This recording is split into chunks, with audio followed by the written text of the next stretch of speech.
Welcome to Andhraprabha. నేను సాయి. తెలంగాణలో 17 నియోజకవర్గాల్లో ఏ నియోజకవర్గం నుంచి ఏ పార్టీ పోటీ చేయబోతుంది? పార్టీ అభ్యర్థి ఎవరు అనేది దాదాపు ఒక స్పష్టమైన క్లారిటీ వచ్చేసింది. మొత్తం 17 నియోజకవర్గాలు గాను అయితే బీజేపీ 17 అనౌన్స్ చేసేసింది. బీఆర్ఎస్ 17 అనౌన్స్ చేసేసింది. గానీ అధికార కాంగ్రెస్ పార్టీ మాత్రం ఇప్పటివరకు కేవలం 8 స్థానాలు మాత్రమే ప్రకటించారు. ఇంకా 9 స్థానాల్లో ప్రకటించాల్సి ఉంది. అయితే అందరూ ఎక్స్‌పెక్ట్ చేసిందేంటంటే అధికారంలో ఉంది కాంగ్రెస్ పార్టీ. కాంగ్రెస్ వేవ్ వేస్తుంది. సో, బలంగా ఉంది కాబట్టి కాంగ్రెస్ పార్టీ అందరికన్నా ముందుగా 17 స్థానాలకు అభ్యర్థులు ప్రకటిస్తారని భావించినప్పటికీ, అనూహ్యంగా కేవలం 8 స్థానాల్లోనే కాంగ్రెస్ పార్టీ అభ్యర్థులు ప్రకటించారు. మొత్తం మీద మనం ఒకసారి 17 నియోజకవర్గాల్లో ఏ ఏ పార్టీ నుంచి ఎవరు పోటీ చేస్తున్నారు? వాళ్ళ బలాబలాలేంటి? అందులో గెలిచే క్యాండిడేట్స్ ఎవరు? ఏ పార్టీకి గెలుపుకి తీరాలను చేరుస్తుంది? గెలుపుకు దోహదపడే అంశాలేంటి? అంతే విధంగా ఓటమికి ఏ కారణాలు ఉన్నాయి అనేది కూడా మనం ఒకసారి ఒక అనాలిసిస్ చేసే ప్రయత్నం చేద్దాం. ముందుగా మొత్తం 17 నియోజకవర్గాల్లో పోటీగా ఉన్న వాళ్ళ పేర్లు మనం ఒకసారి చూసినట్టయితే గనక, ఒకసారి చూస్తే ఇక్కడ మనకి చేవెళ్ళ పార్లమెంట్ పరిధి నుంచి మనకి బీజేపీ నుంచి కొండా విశ్వేశ్వరరెడ్డి, బీఆర్ఎస్ నుంచి కాసాని జ్ఞానేశ్వర్, కాంగ్రెస్ నుంచి రంజిత్ రెడ్డి, ఆ తర్వాత మహబూబ్‌నగర్ నుంచి డీకే అరుణ, బీఆర్ఎస్ నుంచి మన్నే శ్రీనివాసరెడ్డి, కాంగ్రెస్ నుంచి వంశీచంద్ రెడ్డి, నాగర్ కర్నూల్ నుంచి బీజేపీ నుంచి పోతుగంటి భరత్, బీఆర్ఎస్ నుంచి ఆర్ఎస్ ప్రవీణ్ కుమార్, కాంగ్రెస్ నుంచి మల్లు రవి, నల్గొండ నుంచి సైదిరెడ్డి, బీఆర్ఎస్ నుంచి కంచికల కృష్ణారెడ్డి, కాంగ్రెస్ నుంచి రఘువీరారెడ్డి, తర్వాత భువనగిరి నుంచి బోర నరసయ్య గౌడ్, బీఆర్ఎస్ నుంచి ఏమో క్యామ మల్లేష్. ఇక్కడ ఇంకా కాంగ్రెస్ ఎవరని చెప్పి అనౌన్స్ చేయలేదు. తర్వాత వరంగల్ నుంచి బీజేపీ నుంచి ఆరూరు రమేష్, బీఆర్ఎస్ నుంచి కడియం కావ్య. ఇక్కడ కూడా కాంగ్రెస్ అభ్యర్థి ఇంకా అనౌన్స్ చేయలేదు. మహబూబాబాద్ నుంచి బీజేపీ నుంచి సీతారాం నాయక్, బీఆర్ఎస్ నుంచి మాలోద్ కవిత. ఇక్కడ కూడా కాంగ్రెస్ ఇంకా అభ్యర్థి ప్రకటించలేదు. తర్వాత ఖమ్మం నుంచి తాండ్ర వినోద్‌రావు, బీఆర్ఎస్ నుంచి నామా నాగేశ్వరరావు. ఇక్కడ కూడా కాంగ్రెస్ ఇంకా ప్రకటించలేదు. ఆదిలాబాద్ నుంచి బీజేపీ నుంచి గోడం నగేష్, బీఆర్ఎస్ నుంచి ఆత్రం సక్కు. ఇక్కడ కూడా ఇంకా కాంగ్రెస్ అనౌన్స్ చేయలా. తర్వాత పెద్దపల్లి నుంచి బీజేపీ నుంచి గోమా శ్రీనివాస్, బీఆర్ఎస్ నుంచి కొప్పుల ఈశ్వర్, కాంగ్రెస్ నుంచి గడ్డం వంశీకృష్ణ ఇక్కడ పోటీ చేస్తున్నారు. కరీంనగర్ నుంచి బీజేపీ బండి సంజయ్, బీఆర్ఎస్ బోయిన్పల్లి వినోద్ కుమార్. ఇక్కడ కూడా కాంగ్రెస్ ప్రకటించలేదు. నిజామాబాద్ నుంచి ధర్మపురి అరవింద్, బీఆర్ఎస్ నుంచి బాజిరెడ్డి గోవర్ధన్ రెడ్డి. ఇక్కడ కూడా కాంగ్రెస్ అనౌన్స్ చేయలా. జహీరాబాద్ నియోజకవర్గం బీజేపీ నుంచి బీబీ పాటిల్, బీఆర్ఎస్ నుంచి గాలి అనిల్ కుమార్, కాంగ్రెస్ నుంచి సురేష్ షట్కర్. తర్వాత మెదక్ నుంచి బీజేపీ నుంచి రఘునందన్ రావు, బీఆర్ఎస్ నుంచి వెంకట్రామరెడ్డి. ఇంకా ఇక్కడ కూడా కాంగ్రెస్ అనౌన్స్ చేయలేదు. తర్వాత మల్కాజ్గిరి చూసుకుంటే బీజేపీ నుంచి ఈటెల రాజేందర్, బీఆర్ఎస్ నుంచి రాగిడి లక్ష్మారెడ్డి, కాంగ్రెస్ నుంచి సునీత మహేందర్ రెడ్డి పోటీ చేస్తున్నారు. సికింద్రాబాద్ నుంచి బీజేపీ నుంచి కిషన్ రెడ్డి, బీఆర్ఎస్ నుంచి పద్మారావు గౌడ్, కాంగ్రెస్ నుంచి దానం నాగేందర్. తర్వాత హైదరాబాద్ పార్లమెంట్ నియోజకవర్గం నుంచి బీజేపీ నుంచి మాధవీలత, బీఆర్ఎస్ నుంచి గడ్డం శ్రీనివాస్ యాదవ్, కాంగ్రెస్ నుంచి ఇంకా అభ్యర్థి ప్రకటించలేదు. సో, ఇవి 17 నియోజకవర్గాల్లో పోటీ చేయబోయే అభ్యర్థుల వివరాలు. అయితే మనం ఒక్కొక్క నియోజకవర్గంలో ఏ పార్టీ స్ట్రాంగ్‌గా ఉంది, ఒక్కొక్క పార్లమెంట్ పరిధిలో ఎన్ని అసెంబ్లీ సెగ్మెంట్లు ఉన్నాయి, ఆ అసెంబ్లీ సెగ్మెంట్‌లో ఎవరు ఎమ్మెల్యేలుగా ఉన్నారు, ఏ అసెంబ్లీ సెగ్మెంట్‌లో ఏ పార్టీకి ఎక్కువ బలం ఉంది, ఏ పార్లమెంట్ పరిధిలో ఏ పార్టీకి ఎక్కువ బలం ఉంది, అంతేకాకుండా పోటీ చేయబోయే ముగ్గురిలో గెలుపు అవకాశాలు ఎవరికి ఎక్కువ ఉన్నాయి, వాళ్ళ వాళ్ళ బలాబలాలు ఏంటి, వాళ్ళ వాళ్ళ బ్యాక్‌గ్రౌండ్స్ ఏంటి కూడా మనం ఒకసారి చూసే ప్రయత్నం చేద్దాం. ముందుగా చూసుకుంటే మనకి చేవెళ్ళ పార్లమెంట్ పరిధి చూసుకుంటే, చేవెళ్ళ పార్లమెంట్ నుంచి మనకి ప్రధానంగా పోటీలో కనిపిస్తున్న వాళ్ళు కొండా విశ్వేశ్వరరెడ్డి, కాసాని జ్ఞానేశ్వర్, కాంగ్రెస్ నుంచి రంజిత్ రెడ్డి. అయితే ఈ నియోజకవర్గానికి ఒక హైలైట్ పాయింట్ ఉంది. అదేంటంటే ఈ నియోజకవర్గానికి బీజేపీ నుంచి కొండా విశ్వేశ్వరరెడ్డి, బీఆర్ఎస్ నుంచి కాసాని జ్ఞానేశ్వర్, కాంగ్రెస్ నుంచి రంజిత్ రెడ్డి ఉన్నప్పటికీ ఈ ముగ్గురు అంటే గతంలో కొండా విశ్వేశ్వరరెడ్డి గానీ, రంజిత్ రెడ్డి గానీ వీళ్ళిద్దరూ కూడా గతంలో బీఆర్ఎస్ నుంచి ఎంపీగా పోటీ చేసిన వాళ్ళే. ఈసారి వేరే వేరే పార్టీల్లో ఉన్నారు. అంతేకాకుండా ఇక్కడి నుంచి ఉన్న కొండా విశ్వేశ్వరరెడ్డి, ప్రెజెంట్ ఎంపీగా ఉన్న రంజిత్ రెడ్డి గానీ, 2014లో ఎంపీగా ఉన్న కొండా విశ్వేశ్వరరెడ్డి గానీ వీళ్ళిద్దరూ కూడా దేశంలోనే రిచెస్ట్ పార్లమెంటేరియర్స్‌గా ఒకళ్ళున్నారు వీళ్ళిద్దరూ కూడా. ఇప్పుడున్న రంజిత్ రెడ్డి దేశంలోనే అత్యంత ధనిక ఎంపీగా ఆయన ఉండడం ఒక గమనార్హం. అయితే ఈసారి ఈ ఈ పార్లమెంట్ నియోజకవర్గం నుంచి మొత్తం ఇందులో మనకి 7 అసెంబ్లీ సెగ్మెంట్స్ ఉన్నాయి. 7 అసెంబ్లీ సెగ్మెంట్స్ చూసుకుంటే మహేశ్వరం, ఇక్కడ మహేశ్వరం నుంచి సవితా ఇంద్రారెడ్డి ఉన్నారు. తర్వాత రాజేందర్ నగర్ టి ప్రకాష్ గౌడ్ ఉన్నారు.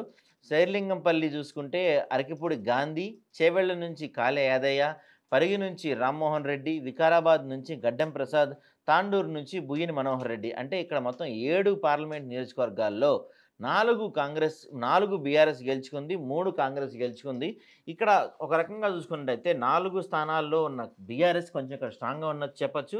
అయితే మనం గత ఎన్నికల ఒకసారి రిజల్ట్స్ చూసుకుంటే ఇక్కడ 2014లో కొండా విశ్వేశ్వరరెడ్డి టీఆర్ఎస్ నుంచి గెలిచారు. ఆ తర్వాత 2014లో అదే కొండా విశ్వేశ్వరరెడ్డి కాంగ్రెస్ నుంచి పోటీ చేశారు. ఇక్కడ 2019లో టీఆర్ఎస్ నుంచి రంజిత్ రెడ్డి పోటీ చేశారు. ఇప్పుడు చూసుకుంటే రంజిత్ రెడ్డి ఏమో సేమ్ రంజిత్ రెడ్డి టీఆర్ఎస్‌లో ఉన్న రంజిత్ రెడ్డి కాంగ్రెస్‌కెళ్లారు. గతంలో కాంగ్రెస్‌లో ఉన్న కొండా విశ్వేశ్వరరెడ్డి ఈసారి బీజేపీకెళ్లారు. ఈసారి కాసాని జ్ఞానేశ్వర్ అక్కడ బీఆర్ఎస్ నుంచి పోటీ చేస్తున్నారు. అయితే ఈ ముగ్గురిలో చూసుకుంటే కొండా విశ్వేశ్వరరెడ్డి గతంలో ఆయన 2014లో ఎంపీగా చేశారు ఇదే నియోజకవర్గం నుంచి. 2019లో రంజిత్ రెడ్డి ఎంపీగా ఇక్కడ చేశారు. అయితే ఈసారి వీళ్ళిద్దరితో పాటు కాసాని జ్ఞానేశ్వర్, ముదిరాజు కూడా ఇక్కడ పోటీలో ఉన్నారు. వీళ్ళ ముగ్గురిలో చాలా టఫ్ ఫైట్ ఉందని చెప్పొచ్చు. ఎందుకంటే ఓ రకంగా చూసుకుంటే మనకు రంజిత్ రెడ్డి గానీ, లేకపోతే కొండా విశ్వేశ్వరరెడ్డి గానీ ఇద్దరు బాగా రిచెస్ట్ అని చెప్పొచ్చు. వీళ్ళతో పాటు కాసాని జ్ఞానేశ్వర్ ఉన్నారు. ఈయన కూడా ముదిరాజు సామాజిక వర్గంలో ఒక బలమైన నేతగా పేరున్న కాసాని జ్ఞానేశ్వర్ ఈసారి ఎట్లాగైనా సరే ఆయన ఇంతవరకు ఎప్పుడు డైరెక్ట్‌గా ప్రత్యక్ష ఎన్నికల్లో గెలిచింది లేదని చెప్పొచ్చు. ఈసారి ఎలాగైనా ప్రత్యక్ష ఎన్నికల్లో గెలిచి పార్లమెంట్‌లో అడుగుపెట్టాలని చెప్పి కాసాని జ్ఞానేశ్వర్ బలంగా అయితే అనుకుంటున్నారు. దీంతో పాటు మరి బీజేపీ నుంచి కొండా విశ్వేశ్వరరెడ్డి గానీ, కాంగ్రెస్ నుంచి రంజిత్ రెడ్డి గానీ వీళ్ళు కూడా వన్ ఆఫ్ ద రిచెస్ట్ పార్లమెంటేరియన్స్‌గా ఉన్నారు. వీళ్ళతో పాటు కాసాని జ్ఞానేశ్వర్ వీళ్ళతో ఎంతవరకు టగ్ ఆఫ్ ఫైట్ జరుగుతుందనేది ఇక్కడ హైలైట్‌గా నిలిచింది. అంతేకాకుండా ఈ నియోజకవర్గంలో పర్టిక్యులర్‌గా ట్రయాంగిల్ ఫైట్ జరగబోతుంది. ఎందుకంటే నలుగురు బీఆర్ఎస్ అసెంబ్లీ అభ్యర్థులు ఉన్నప్పటికీ, అసెంబ్లీ ఎమ్మెల్యేలు ఉన్నప్పటికీ ఇక్కడ రంజిత్ రెడ్డి, విశ్వేశ్వరరెడ్డి వీళ్ళు కొంచెం ఫైనాన్షియల్‌గా స్ట్రాంగ్. అంతేకాకుండా బీజేపీ వేవ్ బలంగా వీస్తాం ఒక పాయింట్. తర్వాత రంజిత్ రెడ్డికి ఏమో కాంగ్రెస్ గాలి వీస్తుంది రాష్ట్రంలో ఇదొక పాయింట్ ఉంది. తర్వాత కాసాని జ్ఞానేశ్వర్‌కి సింపతి ఉంది. సో ఈ నియోజకవర్గంలో tough fight and triangle fight నడవబోతుంది. ముగ్గురు ఖచ్చితంగా బలమైన అభ్యర్థులే. ముగ్గురిలో ఎవరు గెలుస్తారు, ఎవరు అనేది ఇప్పుడే ఇంకా ఒక అంచనాకు రాలేకపోయినప్పటికీ పొలిటికల్ అనలిస్టులు గానీ, సర్వేలు గానీ ట్రయాంగిల్ ఫైట్ నడుస్తుందని చెప్పి ఇక్కడ ఈ నియోజకవర్గం నుంచి చెప్తున్నారు. ఆ తర్వాత మనం మహబూబ్‌నగర్ పార్లమెంట్ పరిధి చూసుకుంటే మహబూబ్‌నగర్ పార్లమెంట్ నుంచి బీజేపీ నుంచి డీకే అరుణ పోటీ చేస్తున్నారు. బీఆర్ఎస్ నుంచి మన్నే శ్రీనివాసరెడ్డి పోటీ చేస్తున్నారు. కాంగ్రెస్ నుంచి వంశీచంద్ రెడ్డి పోటీ చేస్తున్నారు. మహబూబ్‌నగర్‌లో ఇదొక ఇంపార్టెంట్ మెయిన్ కాన్స్టిట్యుయెన్సీ అని చెప్పుకోవచ్చు పార్లమెంట్ పరిధిలో. ఎందుకంటే సీఎం సొంత నియోజకవర్గం కొడంగల్ ఇదే పార్లమెంట్ పరిధిలోకి రాబోతుంది. అంతేకాకుండా ఈ పార్లమెంట్ పరిధిలో ఉన్న మొత్తం 7 నియోజకవర్గాలు ఒకసారి మనం చూస్తే కొడంగల్ నుంచి రేవంత్ రెడ్డి, నారాయణపేట నుంచి చిట్టెం పరణికారెడ్డి, మహబూబ్‌నగర్ నుంచి ఎన్ఎం శ్రీనివాసరెడ్డి, జడ్చర్ల నుంచి అనిరుద్ రెడ్డి, దేవరకద్ర నుంచి మధుసూదన్ రెడ్డి, మక్తల్ నుంచి వాకిటి శ్రీహరి, షాద్‌నగర్ నుంచి శంకరయ్య వీళ్ళ 7గురు ఉన్నారు. అయితే మహబూబ్‌నగర్‌లో 7 అసెంబ్లీ స్థానాలకు గాను 7 కాంగ్రెస్ పార్టీ క్లీన్ స్వీప్ చేసింది. అంటే ఈ నియోజకవర్గంపై సీఎం సొంత నియోజకవర్గం ఒకటి అవటం, ఈ మొత్తం ఈ మహబూబ్‌నగర్ నియోజకవర్గంపై 7 అసెంబ్లీ స్థానాలు కాంగ్రెస్ గెలుచుకుంది. సో ఈసారికి ఇక్కడ కాంగ్రెస్‌కి కొంత ఎడ్జ్ ఉందని చెప్పొచ్చు. అయితే ఇప్పుడు మనం చూసుకుంటే ఇక్కడ ఇప్పుడు ఆల్రెడీ సిట్టింగ్ ఎంపీగా ఉన్న మన్నే శ్రీనివాసరెడ్డి ఈయన ఆల్రెడీ మళ్ళీ బీఆర్ఎస్ నుంచే పోటీ చేస్తున్నారు. తర్వాత చెల్లా వంశీచంద్ రెడ్డి ఈయన గతంలో కూడా కాంగ్రెస్ నుంచి పోటీ చేసినప్పటికీ దాదాపు 77,000 ఓట్లతో ఓడిపోయారు. థర్డ్ ప్లేస్‌లో ఉన్నారు చెల్లా వంశీచంద్ రెడ్డి. ఈసారి ఆయన పోటీ చేస్తున్నారు. గతంలో సెకండ్ ప్లేస్‌లో ఉన్న డీకే అరుణ ఈసారి బీజేపీ నుంచి పోటీ చేస్తున్నారు. దాదాపుగా ఈ 2000 మన మహబూబ్‌నగర్ నుంచి గతంలో పోటీ చేసిన అంటే 2019లో పోటీ చేసిన వాళ్ళే అందరూ మరోసారి తిరిగి పోటీ చేస్తున్నారు. గతంలో కూడా బీఆర్ఎస్ నుంచి మన్నే శ్రీనివాసరెడ్డి, బీజేపీ నుంచి డీకే అరుణ, కాంగ్రెస్ నుంచి చెల్లా వంశీచంద్ రెడ్డి వీళ్ళే పోటీ చేశారు. మరి గతంలో బీఆర్ఎస్ వేవ్ బలంగా ఉన్నప్పుడు బీఆర్ఎస్ నుంచి మన్నే శ్రీనివాసరెడ్డి ఈయన ఫస్ట్ ప్లేస్‌లో గెలిచారు. తర్వాత డీకే అరుణ సెకండ్ ప్లేస్‌లో ఉన్నారు. చెల్లా వంశీచంద్ రెడ్డి థర్డ్ ప్లేస్‌లో ఉన్నారు. ఇక్కడ దాదాపు 9,84,000 ఓట్లున్న ఈ నియోజకవర్గంలో 4 లక్షల పైచిలుకు ఓట్లు బీఆర్ఎస్ నుంచి మన్నే శ్రీనివాసరెడ్డి, 3,33,000 ఓట్లు దాదాపుగా డీకే అరుణ సాధించారు. తర్వాత 1,93,000 ఓట్లతో వంశీచంద్ రెడ్డి థర్డ్ ప్లేస్‌లో నిలిచారు. మరి ఈసారి ఏమన్నా కాంగ్రెస్ వేవ్ బలంగా వీస్తుంది కాబట్టి వంశీచంద్ రెడ్డికి ఏమన్నా అక్కడ ప్లస్ అవ్వబోతుందా? లేకపోతే డీకే అరుణ బీజేపీ వేవ్ బలంగా వీస్తుంది రాష్ట్రంలో, మోడీ వేవ్ బలంగా వీస్తుంది దేశంలో అనుకున్న టైంలో పైగా సీనియర్ నేత అయిన డీకే అరుణకి ఏమన్నా బలం కొంచెం పుంజుకోబోతున్నారా? లేకపోతే 7 అసెంబ్లీ స్థానాల్లో క్లీన్ స్వీప్ చేసిన కాంగ్రెస్ పార్టీకి సంబంధించిన చెల్లా వంశీచంద్ రెడ్డి ఈసారి ఏమన్నా ఆయన పాగా వేయబోతున్నారో చూడాలి. ఈ నియోజకవర్గంలో కూడా మనకు triangle fight and tough fight కనిపిస్తుంది.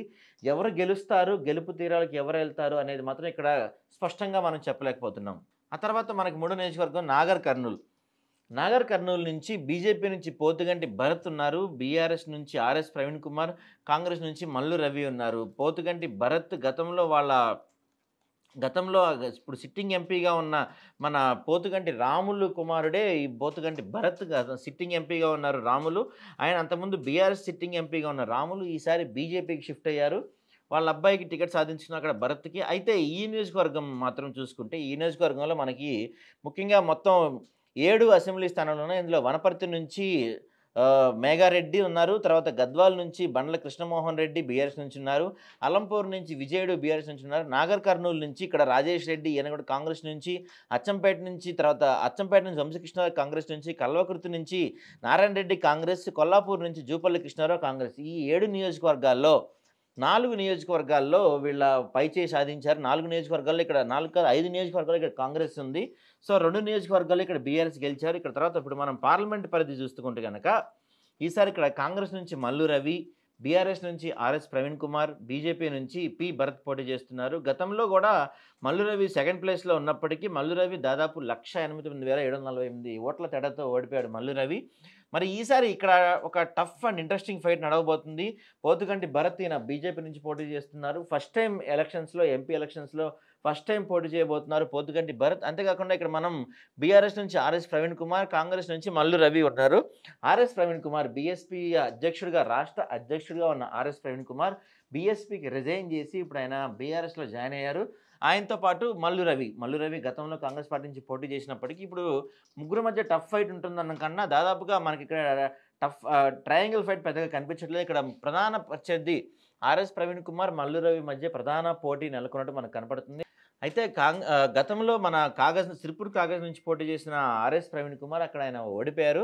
మరి ఈసారి ఈయన బీఆర్ఎస్ నుంచి ఇక్కడ నాగర్ కర్నూలు నుంచి పోటీకి దిగుతున్న ఆర్ఎస్ ప్రవీణ్ కుమార్ ఎంతవరకు ఈసారి గెలవగలుగుతారు? ఎందుకంటే ఆయనకు పార్టీ మారినది కొంత బహుజనులు అయితే ఆయన మీద బహుజన సమాజ్‌వాదీ పార్టీ చెందిన వాళ్ళు గానీ, బహుజనులు గానీ ఆయన మీద కొంత వ్యతిరేకత అయితే మనకు కనపడుతుంది. అయితే గ్రౌండ్ లెవెల్ అది ఎంతవరకు ఉంది? వాళ్ళకి ఈయన ఎంతవరకు సర్ది చెప్తారనేది మాత్రం ఇక్కడ మనకి ప్రశ్నార్థకంగానే ఉంది. ఏదేమైనా ఆర్ఎస్ ప్రవీణ్ కుమార్ ఇక్కడ కొంచెం ఎడ్జ్ కనపడుతుంది. తర్వాత మల్లు రవికి కూడా ఇక్కడ బానే అవకాశాలున్నాయి. మరి ఫస్ట్ టైమ్ ఎలక్షన్స్‌లో పోటీ చేసిన పోతుగంటి భరత్ వీళ్ళిద్దరు సీనియర్లు దాదాపు ఆర్ఎస్ ప్రవీణ్ కుమార్ గానీ, మల్లు రవి గానీ ఇద్దరు సీనియర్లు. వీళ్ళిద్దరికీ పోతుగంటి భరత్ ఎంతవరకు ఫైట్ ఇవ్వగలుగుతాడనేది మాత్రం ఇక్కడ ఇంట్రెస్టింగ్‌గా ఉంది. మరి ఆర్ఎస్ ప్రవీణ్ కుమార్ రీసెంట్‌గా బీఆర్ఎస్‌లోకి వచ్చారు. బీఆర్ఎస్ కేడర్ ఆయన వెంట ఎంతవరకు ఉంటుంది? బీఎస్పీ వాళ్ళు ఎంతవరకు ఆయన వెంట వస్తారనేది మాత్రం ఇక్కడ ఒక ఇంట్రెస్టింగ్ పాయింట్‌గా నెలకొని ఉంది. ఏదేమైనా ఈసారి నాగర్ కర్నూల్‌లో టఫ్ ఫైట్ ఆ ఫైట్ కూడా ఆర్ఎస్ ప్రవీణ్ కుమార్, మల్లు రవి మధ్య ఉండబోతున్నదనేది అక్కడ టాక్ వినపడుతుంది. మరి చూడాలి ఆర్ఎస్ ప్రవీణ్ కుమార్ ఎంతవరకు మ్యాజిక్ చేయగలుగుతారనేది. దీని తర్వాత మనం చూసుకుంటే నల్గొండ నుంచి మనకి బీజేపీ నుంచి సైదిరెడ్డి, బీఆర్ఎస్ నుంచి కంచర్ల కృష్ణారెడ్డి, కాంగ్రెస్ నుంచి రఘువీరారెడ్డి పోటీ చేస్తున్నారు. అయితే నల్గొండలో చూసుకుంటే నల్గొండలో మనం మొత్తం 7 నియోజకవర్గాలు ఉన్నాయి. 7 నియోజకవర్గాల్లో ఒక్క సూర్యాపేట తప్ప మిగతా 6 నియోజకవర్గాలు కాంగ్రెస్ కైవసం చేసుకుందని చెప్పొచ్చు. ఈ 6 నియోజకవర్గాల్లో దేవరకొండ నుంచి బాలు నాయక్, నాగార్జున సాగర్ నుంచి జైవీర్ రెడ్డి, కందుకూరు జైవీర్ రెడ్డి, మిర్యాలగూడ నుంచి లక్ష్మారెడ్డి, హుజూర్ నగర్ నుంచి ఉత్తమ్ కుమార్ రెడ్డి, కోదాడ్ నుంచి ఉత్తమ్ వైఫ్ పద్మావతి రెడ్డి, తర్వాత సూర్యాపేట ఒక్కటి మాత్రం జగదీష్ రెడ్డి గతంలో మినిస్టర్‌గా చేసిన జగదీష్ రెడ్డి ఒక్కళ్ళు సూర్యాపేట నుంచి గెలిచారు. నల్గొండ నుంచి కోమటిరెడ్డి వెంకటరెడ్డి. సహజంగా నల్గొండ అంటే మనం చూసుకుంటే నల్గొండ కాంగ్రెస్ అడ్డాగా చెప్తారు. నల్గొండలో కాంగ్రెస్ వేవ్ ఎప్పుడు బలంగా వీస్తుంటుంది. నల్గొండ చెప్పాలంటే కాంగ్రెస్ కంచుకోట అనే చెప్తారు నల్గొండ నుంచి. మరి నల్గొండ నుంచి ఈసారి మనకు చూసుకుంటే ఇక్కడ ముఖ్యంగా కాంగ్రెస్ నుంచి రఘువీర్ రెడ్డి, బీఆర్ఎస్ నుంచి కంచకాల కృష్ణారెడ్డి, బీజేపీ నుంచి సైదిరెడ్డి పోటీ చేస్తున్నారు.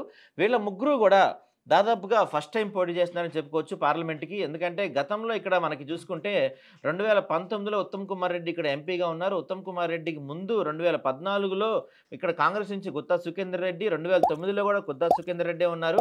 అంటే ఇక్కడ దాదాపు మనం 2004, 2009, 2014, 2019 3 ఎన్నికల్లో కూడా వరుసగా ఇక్కడ కాంగ్రెసే గెలిచింది. అంటే వీళ్ళకి హ్యాట్రిక్ అనే చెప్పొచ్చు. అయితే 2019లో 25,000 ఓట్ల మెజార్టీతోనే ఉత్తమ్ కుమార్ రెడ్డి గెలిచారు. అయితే కాంగ్రెస్ నుంచి పోటీ చేస్తున్న రఘువీర్ రెడ్డి జానారెడ్డి కుమారుడు కావటం ఇక్కడ హైలైట్ పాయింట్. బీఆర్ఎస్ నుంచి పోటీ చేస్తున్న కంచెల కృష్ణారెడ్డి, బీజేపీ నుంచి సైదిరెడ్డి వీళ్ళ ముగ్గురు ఉన్నప్పటికీ ఇక్కడ దాదాపుగా ఇప్పటివరకు 3 సార్లు కాంగ్రెసే గెలిచింది. అంతేకాకుండా జానారెడ్డి కుమారుడు అవ్వటం రఘువీర్ రెడ్డికి ఒక ప్లస్ పాయింట్. తర్వాత కంచకర్ల కృష్ణారెడ్డి కానీ సైదిరెడ్డి కానీ ఎంతవరకు ప్రభావితం చేస్తారనేది మాత్రం ఇక్కడ ఒక క్వశ్చన్గానే చెప్పొచ్చు. ఎందుకంటే కాంగ్రెస్ ఎప్పుడు కూడా అంటే ఒకవేళ బీఆర్ఎస్ అధికారంలో ఉన్నప్పుడు కూడా ఈ పార్లమెంట్ నియోజకవర్గంపై కాంగ్రెస్ వేవ్‌ని, కాంగ్రెస్ జెండాని ఎవరు కదపలేకపోయారని చెప్పొచ్చు. మరి ఇప్పుడు కాంగ్రెస్ వేవ్ ఇంకా బలంగా వీస్తున్న ఈ తరుణంలో ఇక్కడ కాంగ్రెస్ విజయం నల్లేరులపై నడక అవుతుందా? లేదా? అనేది మాత్రం ఎలక్షన్స్ వరకు వేచి చూడాలి. ఏదేమైనా ఇక్కడ మాత్రం ఆహ్, ఎక్కువ అవకాశాలు మనకు కాంగ్రెస్ వైపే కనపడుతున్నాయి. ఆ తర్వాత మనం భువనగిరి నుంచి చూసుకుంటే, భువనగిరి నుంచి బీజేపీ నుంచి బూర నర్సయ్య గౌడ్, బీఆర్ఎస్ నుంచి క్యామ మల్లేష్ ఇక్కడ ఇంకా కాంగ్రెస్ అభ్యర్థిని అనౌన్స్ చేయలేదు. సో, భువనగిరి పార్లమెంట్ నియోజకవర్గంలో చూసుకుంటే, భువనగిరి పార్లమెంట్ పరిధిలో మనకి 7 అసెంబ్లీ సెగ్మెంట్స్ ఉన్నాయి. అందులో ఇబ్రహీంపట్నం నుంచి మల్రెడ్డి రంగారెడ్డి, మునుగోడు నుంచి కోటంరెడ్డి రాజగోపాల్ రెడ్డి, మునుగోడు నుంచి కోమటిరెడ్డి రాజగోపాల్ రెడ్డి, భువనగిరి నుంచి అనిల్ కుమార్ రెడ్డి, నకరికల్ నుంచి వేముల వీరేశం, తుంగతుర్తి నుంచి శామ్యూల్, తర్వాత ఆలేరు నుంచి బీరా ఐలయ్య, జనగాం నుంచి పల్లె రాజశేఖర్ రెడ్డి. ఈ నియోజకవర్గంలో టీఆర్ఎస్ అంటే జనగాం ఒక్కటే పల్లె రాజేశ్వర్ రెడ్డి గెలిచారు. మిగతా 6 నియోజకవర్గాలు కూడా ఇక్కడ కాంగ్రెస్ గెలుచుకున్నాయి. ఈసారి చూసుకుంటే ఇక్కడ కాంగ్రెస్ ఇంకా అఫీషియల్‌గా అభ్యర్థిని ప్రకటించలేదు. కాంగ్రెస్ ఇక్కడ మనకి భువనగిరి నుంచి బీజేపీ బోర్ నర్సయ్య గౌడ్, బీఆర్ఎస్ నుంచి క్యామ మల్లేష్ పోటీ చేస్తున్నారు. గత ఎన్నికల్లో చూసుకుంటే మనం ఇక్కడ 2019 ఎన్నికల్లో ఇక్కడ నుంచి కోమటిరెడ్డి వెంకటరెడ్డి గెలిచారు. ఆయన తర్వాత బోర నర్సయ్య గౌడ్ ఇక్కడ ఉన్నారు. 2014లో కూడా ఇక్కడ బోర నర్సయ్య ఆయన టీఆర్ఎస్ నుంచి గెలిచారు. అక్కడ కోమటిరెడ్డి రాజగోపాల్ రెడ్డి అప్పుడు సెకండ్ ప్లేస్‌లో ఉన్నారు. 2009లో కోమటిరెడ్డి రాజగోపాల్ రెడ్డి ఇక్కడ గెలిచారు. అంటే మొత్తం 2009, 14, 19 3 ఎన్నికల్లో ఒకసారి కోమటిరెడ్డి రాజగోపాల్ రెడ్డి గెలిచారు. ఇంకోసారి కోమటిరెడ్డి వెంకటరెడ్డి గెలిచారు. మొత్తం మీద ఈ నియోజకవర్గంపై కోమటిరెడ్డి బ్రదర్స్ యొక్క ఆధిపత్యం స్పష్టంగా కనిపిస్తుంది.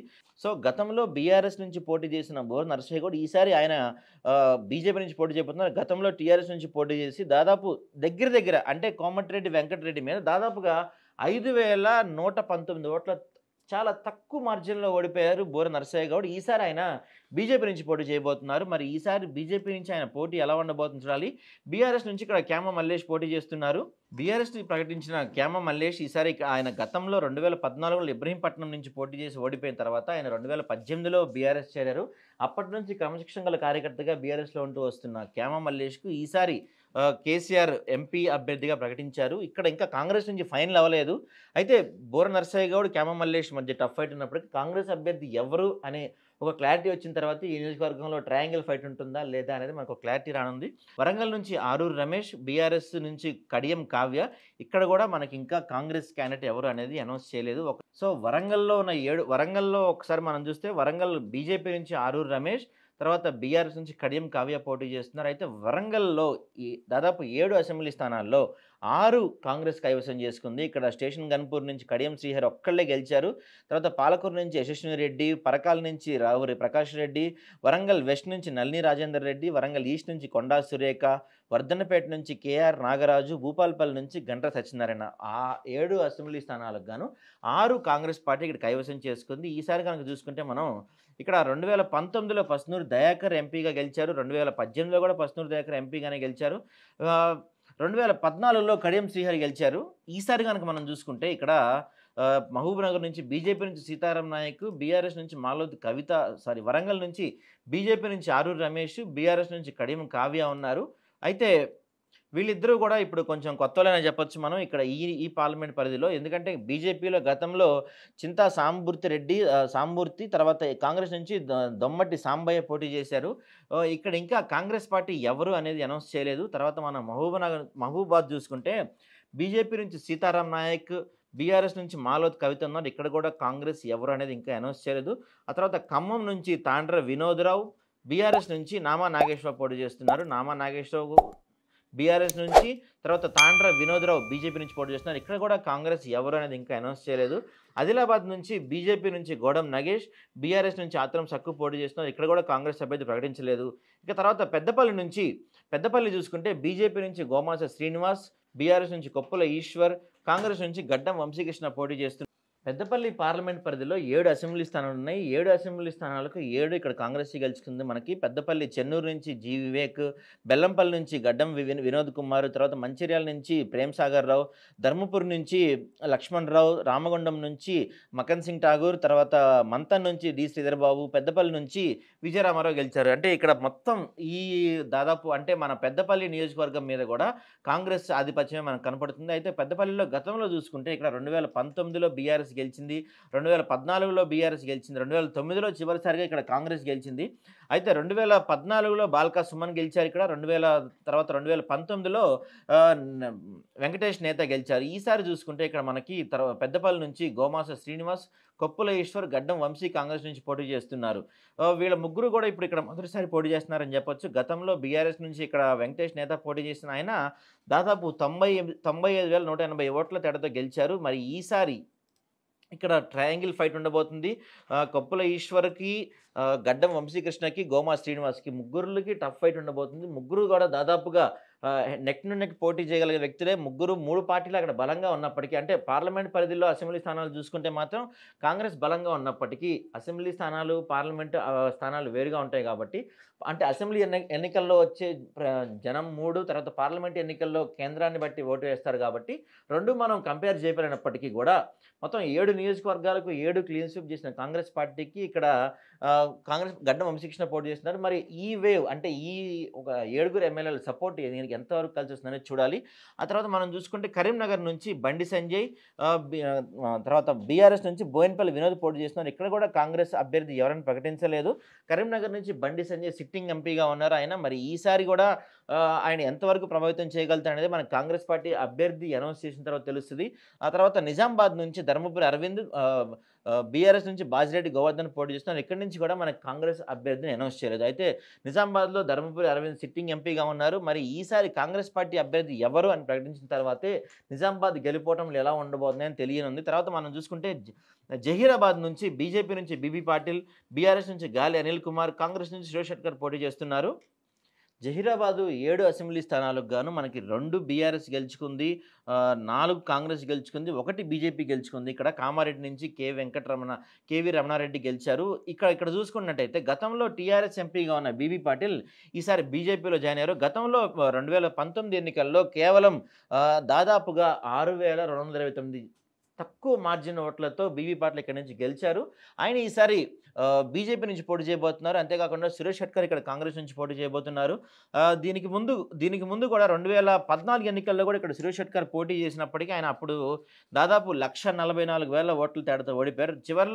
చివర్లో లాస్ట్‌గా 2009లో జహీరాబాద్ ఎంపీగా పోటీ చేసిన సురేష్ షెట్కర్ ఆయన అప్పుడు 17,407 ఓట్ల తేడాతో గెలిచారు. 2009లో చివరిసారిగా ఎంపీగా గెలిచిన సురేష్ షెట్కర్ మళ్ళీ ఈసారి ఆయన కాంగ్రెస్ నుంచి పోటీ చేయబోతున్నారు.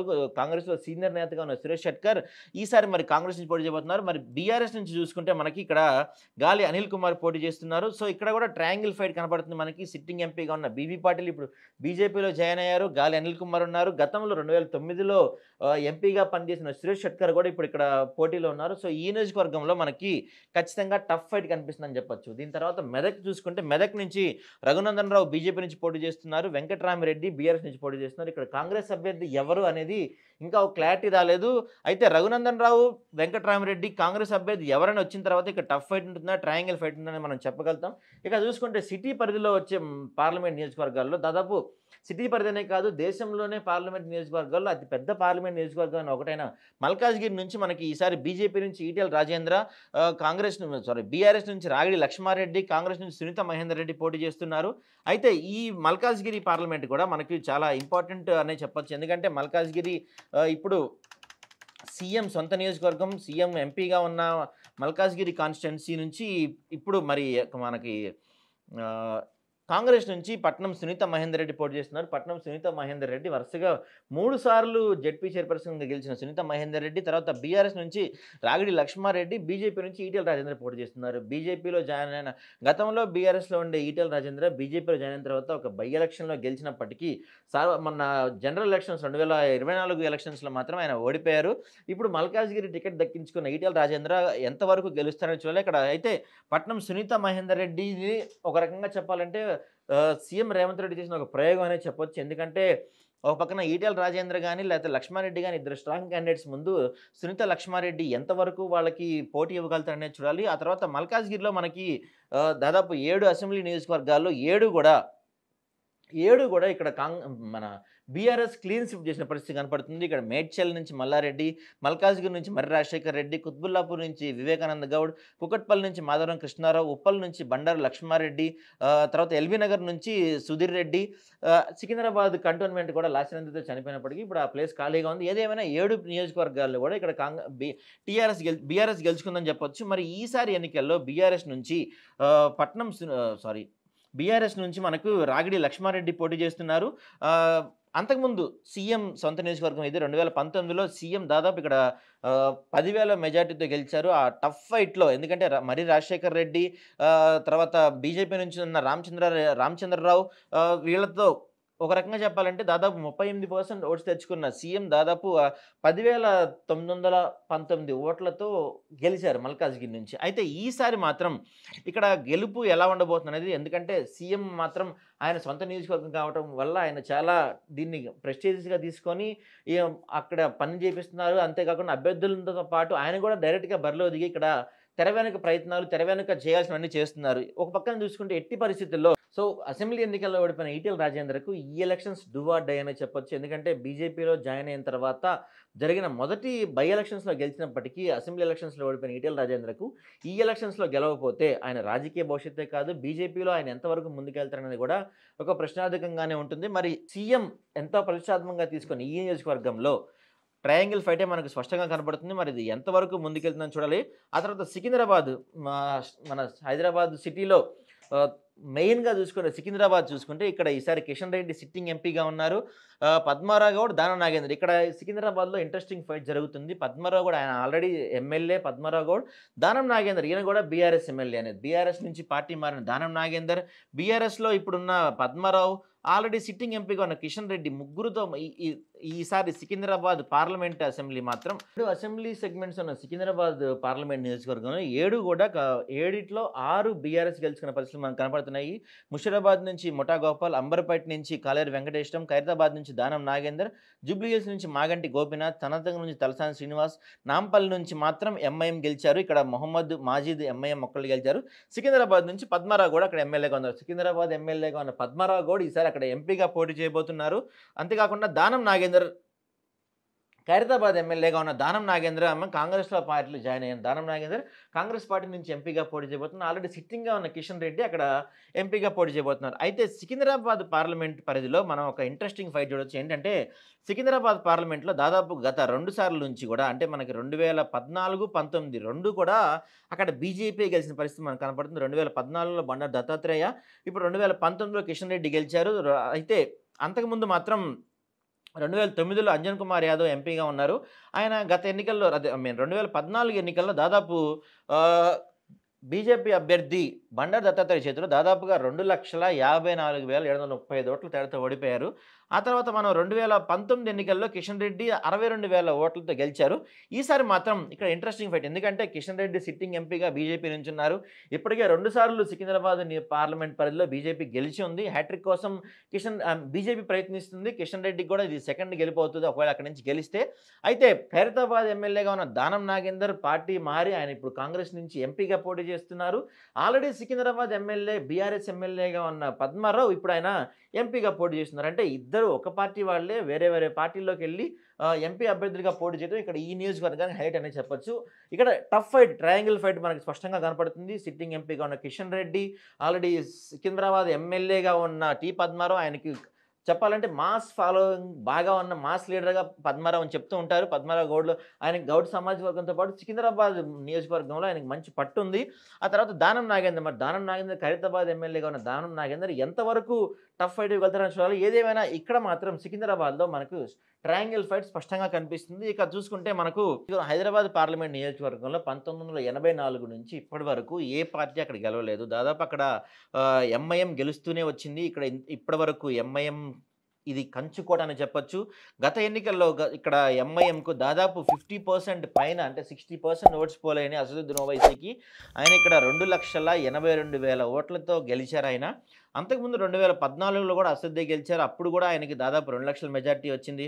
2009లో కూడా ఆయనకి, అయితే 2009లో మాత్రం 1,13,000 మెజార్టీ వచ్చినప్పటికీ ఏది ఏమైనా 1984 నుంచి ఇది ఎంఐఎం కంచుకోటగా మారింది. అయితే ఈసారి ఇక్కడి నుంచి ఇంకా కాంగ్రెస్ అభ్యర్థి ఎవరని ప్రకటించలేదు. కాకపోతే బీజేపీ నుంచి మాధవీలత అనే కొత్త అభ్యర్థి తెరపైకొచ్చారు. ఇక్కడ బీజేపీ ఎప్పటినుంచో హైదరాబాద్ పార్లమెంట్ దక్కించుకోవాలని ఎప్పటినుంచో ఎన్నో ప్రయత్నాలు చేస్తుంది. బీజేపీకి హైదరాబాద్ పార్లమెంట్ ఒక అందని ద్రాక్షగా మిగిలిందని చెప్పొచ్చు.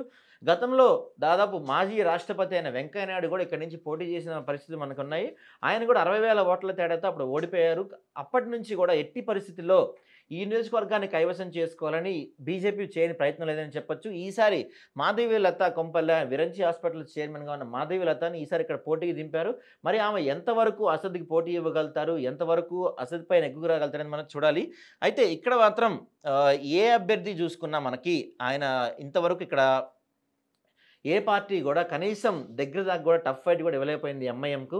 మరి ఈసారి మాధవీలత ఎంతవరకు టఫ్ ఫైట్ ఇవ్వగలుగుతారనేది మాత్రం చూడాలి. మొత్తం మీద అన్ని నియోజకవర్గాల్లో అభ్యర్థులు ఇంకా ఫైనల్ కాలేదు. ఇప్పటివరకు బీజేపీ ఓన్లీ బీఆర్ఎస్ఏ 17 నియోజకవర్గాలు ప్రకటించారు. కాంగ్రెస్ కేవలం 8 నియోజకవర్గాలు ప్రకటించినప్పటికీ ఇంకా 9 నియోజకవర్గాలు ప్రకటించిన తర్వాత ఏ నియోజకవర్గాలు ఎవరు గెలవబోతున్నారు, ఏ పార్టీకి ఎన్ని సీట్లు రానున్నది మనకు ఒక క్లారిటీ రానుంది. ఇప్పటివరకు మనకు వచ్చిన సమాచారం, ఇప్పటివరకు మనకు ప్రకటించిన అభ్యర్థుల మేరకు ఇది ఈ లిస్టు. మరి చూడండి, మీరు కూడా మా వీడియో నచ్చినట్టయితే కామెంట్ చేయండి. మీ యొక్క అభిప్రాయాలు చెప్పండి. అంటే మీ నియోజకవర్గంలో ఏ పార్టీకి వేవ్ ఎలా ఉంది, ఏ పార్టీ గెలుస్తుంది, మీకు ఇష్టమైన అభ్యర్థి ఎవరు, ఇలాంటివన్నీ కామెంట్ రూపంలో తెలియజేయండి. Please like, share, subscribe.